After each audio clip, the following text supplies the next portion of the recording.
11 ans, jour pour jour après le naufrage du Prestige, la justice espagnole va rendre aujourd'hui son verdict.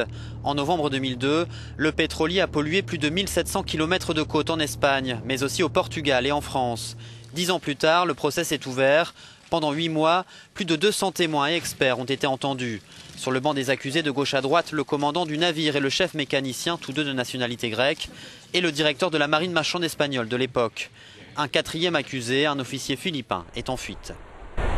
Pendant le procès, le commandant a accusé le gouvernement d'avoir provoqué le naufrage en ordonnant aux navires victimes d'une voie d'eau de s'éloigner des côtes. À l'époque, les autorités ont même décidé de remorquer le navire vers le large.